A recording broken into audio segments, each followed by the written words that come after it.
School Isn't Fair by Patricia Baehr, read by Auntie Caroline in her pyjamas on Sunday morning. School isn't fair.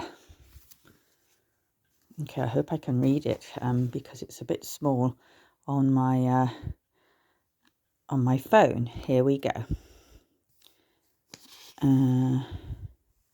So it says in the credits for Peter and for Jay Munson, who helps children feel good about themselves, and also for Barbara and Manny. They're very American names, aren't they? What have we got here? We have got the little children, and they look like they're reception children going to school, the Key Stage 1. Okay, they've got the ABC up on the wall, and a little girl's hanging up her coat, and a little boy is pushing his chair. Okay, let's see what happens now. School isn't fair. A boy there named Donny is stronger than me. That's because he's 5 and I'm only 4. When I get to be 5, he'll be 6. When I get to be 6, he'll be 7. I'll never catch up. That's not fair. I try to play with Donny, but he likes to knock me down. He runs and crashes into me and says he is a superhero. I say I am a superhero and he knocks me down again. Oh dear, that's rather mean, isn't it? So then I say he is a stinkhead and lie down very flat on the floor. That's a bit of a rude word, isn't it? And here's all the girls and boys listening to a story in school. Okay. Next one. During story time, Linda sits on the rug in front of me. She kneels to see the pictures better, but then I can't see them, so I knock her down, just like Donny would. Mrs. Munro stops reading, and I tell her I am a superhero. Hello, Gabe. I'm doing my story. You can sit and listen if you like. She puts me on a chair in the back of the room where I can't see the pictures at all. That's not fair. Oh dear, poor little boy. He's been told off. Next one. I won't be a minute, Julian. Mrs. Munro takes out the clay and I run to put on my smock. When I get back, all the clay is given out. Wouldn't anyone like to share with Edward, she asks. Oh dear, he's the only one that's put his smock on his apron. Nobody says anything. They don't even have smocks on. Oh, he was the only one ready for clay and he can't get any. That's not fair. Poor little boy. Mrs. Munro brings me paints, but I don't want to use them. I just sit and watch the others get clay all over their clothes. Next thing. Tomiko makes a clay heart for me. She calls it a love. Oopsie. I want to show her how strong I am, so I growl and squash the heart with my 2 hands. She says I am mean. Oh, poor little girl, she's made something and Edward's broken it. But he was just trying to show off how strong he was. Donny and Kenneth and Luke play fireman. They use the rocking boat as a fire engine. I want to ride in it too, but they say there's no room and I am too little. I tell them I am older than Kenneth, who is playing. Dear, it's not very nice when other children don't let you join in their games. Then Kenneth stands up to show he is bigger. How can that be? Kenneth has new sneakers, and that's the American way of saying trainers, just like Luke's. Maybe that they make him taller. Poor old Edward hasn't got new trainers or sneakers. For snack, we have carrots and apple juice. My carrot has the stump left on, so I don't eat it. Oh dear, that's a bit fussy, isn't it? We get to pour our own juice. I do mine just right, but Linda does hers sloppy and sparkles my shirt. That's not fair. Now he's got dirt all over his shirt, speckles of juice. Oh dear, more washing. When we go out to the playground, Kenneth and Luke get to the glider before me because they run faster. I think I need new sneakers. Theirs have pictures of tigers on them. The only thing on my sneakers is dirt. Poor old Edward. And that's what they call a slider. Some kind of, we call it a swing, don't we, still? Yeah, I used to love those when I was a little girl. I always wanted one, and I don't think I ever had one. I had an ordinary swing, but never a slider. They stay on the slider the whole time, and they never give me a turn, not even when I say please. That's not fair. Oh, it's nice to share, isn't it? Right, next page. If Luke gets sick, I could ride on the glider with Kenneth. I tell Luke, I hope he catches a cold. Oh dear, that's quite a mean thing to say, isn't it? Next one. In music, I get one of the maracas. Donnie gets the drum. I like the drum best, but I never get it. So disappointing. It looks like the teacher needs to have a list where everybody gets their favourite instrument.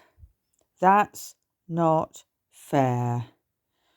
Oh look, somebody's got some cymbals. You've got Donnie with the drum. One of the girls has got cymbals, and another one has got some kind of trumpet or a flute or something. Some little blowing toy. Here we go. Next one. I want to sing Jingle Bells, but everyone says the time for Jingle Bells is over. I say we can sing for next year. They sing Old MacDonald.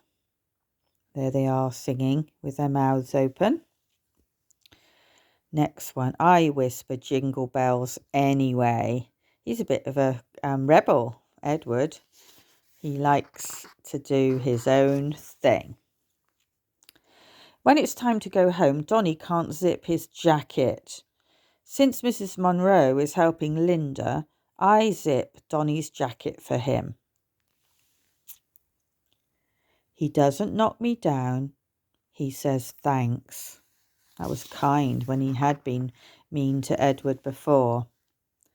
Mrs. Monroe tells everyone that I am the best at zipping. I am super zipper. I tell them I can do buttons too, and once I even tied a knot. He's proud of being able to zip up coats. Everybody's cheering him.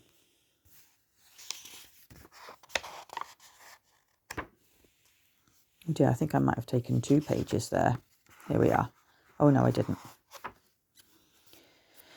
In the car, my mother asks me how school was, and I tell her what Mrs. Monroe said. She smiles and says she is proud of me. I guess I like being good at zipping. There he is. He's got his car seat on, his seatbelt rather. Yep. Next one. Maybe I should call Luke on the phone when I get home to make sure he's feeling okay. It wouldn't be fair if he got sick. He's one of my best friends. He's thinking about the things that he did that were a bit mean in the day. But I think he was being a bit mean because some of the other children had been a bit mean and unfair to him. Tomorrow, I think I'll help him zip his jacket. Edward's giving him a little phone call on the old-fashioned phone. We don't really have old-fashioned phones like that very much anymore. Well done, Edward.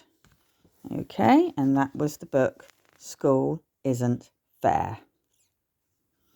My second book is Stories Jesus Told, and it's by Nick Butterworth and Mick Inkpen, and it's the story of the lost sheep. Okay. And it's to help people understand what God is like. Jesus told lots of stories which are as exciting today as when they were first heard. The Lost Sheep is still a great favourite, and its message is one that children especially love to hear. Here we are, the Lost Sheep.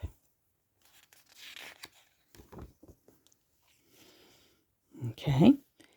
Here is a farmer. He has 100 sheep. He is counting them. There's his calculator, look. It's got a picture of a sheep on it and the number 99. There's the farmer with all his cute looking sheep.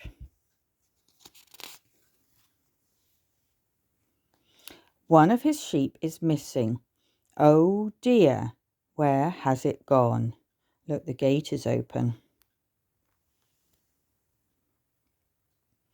The farmer's looking, look. Looks like one of the sheep is looking too, look. He's got his little leg up on his head looking. Very cute. Is it in the hen house? No, the hen's a bit fed up. She's got her wings on her hips saying, "Get out of my house, farmer." And there the farmer is, look, with his head in the hen house. And the sheep are following as well and helping. Is it behind the haystack? No. There's the haystack. Oh, wait a minute. There's a little mouse down there, look. Okay, in the straw and the hay. And no sheep. Is it under the hedge? No, it is lost. There's a little mole coming out of the molehill and watching the farmer. And here's the farmer. He looks like he's in his pajamas, or his but it's because it's from a story from the Bible, and it's his clothes from 2,000 years ago, at the time of Jesus. Okay, he's looking under the hedge. No sheep. All day the farmer looks for his sheep. He climbs up hills and scrambles over rocks. There's some of the rocks. There he is on top of the rocks, looking, looking, looking. No lost sheep. He crawls through bramble bushes. The thorns scratch him, but he will not give up. There's a little bit of his clothes there, look, caught on the brambles. And there he is, pulling his clothes off it. He is tired and hungry. His feet ache, but he will not give up. There's the sun going behind the clouds. There he is, climbing up the hill again, and there's the sweat coming off his face. At last, the farmer sees his sheep. It has fallen in the river. Those are all the reeds, look, in the river. And there's the sheep, look, stuck in the river. The farmer dives into the water. Splosh! He rescues the sheep. There he is, diving in. Diving in. Hooray! The farmer has found his sheep. Let's all have a party. I've got Gabriel and just come back. I should be reading it to him instead. There's the sheep celebrating with their hands in the air. Jesus said, God is like the farmer. He loves us just like the farmer loves his sheep. And there they are, having their dinner. It looks a little bit like the Last Supper with all the sheep around the farmer who they love. The end. And you can read the story of the lost sheep in Luke chapter 15, verses 1 to 7. And that's all we have time for today. Thank you for enjoying Auntie Caroline's story time. Bye.